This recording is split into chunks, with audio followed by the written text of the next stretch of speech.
జగన్మోహన్ రెడ్డిపై అయితే వాళ్ళమ్మ విజయమ్మ గారు సంచలనమైనటువంటి ఆరోపణలు చేశారు, వ్యాఖ్యలు చేశారు. వాస్తవానికి వైఎస్ రాజశేఖర రెడ్డి ఎప్పుడూ కూడా ఆస్తుల పంపకాలు చేయలేదు. తన యొక్క నలుగురు మనవలు మనవరాళ్ళకి మాత్రమే, అంటే షర్మిల పిల్లలకి జగన్మోహన్ రెడ్డి పిల్లలకి సమానంగా పంచాలనుకున్నారంట. దానికప్పుడు జగన్మోహన్ రెడ్డి కూడా ఓకే అన్నాడు. కానీ ఇప్పుడు జగన్మోహన్ రెడ్డి ఇచ్చినటువంటి ఎంఓయూలో సరస్వతి సిమెంట్తో పాటు ఎంఓయూలు లేనటువంటి యలహంక ల్యాండ్ కూడా షర్మిలదే. ఆస్తుల విషయంలో జగన్ తన మేనల్లుడు మేనకోడలకి అన్యాయం చేశాడు. జగన్ ఎప్పటికైనా న్యాయం చేస్తాడని అతడి తల్లిగా నేను ఆశిస్తున్నాను అని ఒక పెద్ద లేఖ అయితే రాశారు.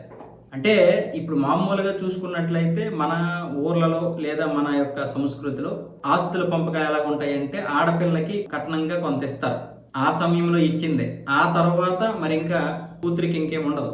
చాలా మంది ఈ విషయంలో ఏం జరిగిందో మనకు తెలియదు. కానీ జగన్మోహన్ రెడ్డి ఏమంటున్నాడు, అప్పుడే అయిపోయింది, ఆవిడకి ఇవ్వాల్సింది ఇచ్చేసాము, ఇక మిగతాదంతా కొడుకుగా నాకే చెందుతుందో అంటున్నాడు. కాకపోతే ఇప్పుడు సరస్వతి సిమెంట్కి సంబంధించి కొంత ఆస్తులు అయితే ఇస్తానంటున్నాడు. కానీ ఇప్పుడు ఆవిడేంటి మొత్తం ఆస్తులు కావాలంటుంది షర్మిల. ఈ విషయంలో విజయమ్మ కూడా షర్మిల వైపే ఉంది. మరి ఇది ఇంటి సమస్య ఈదిలోకి వచ్చి పడింది. మొత్తానికి వీళ్ళందరూ పబ్లిక్ ఫిగర్స్ కాబట్టి దీని గురించి అందరూ మాట్లాడుకుంటారు.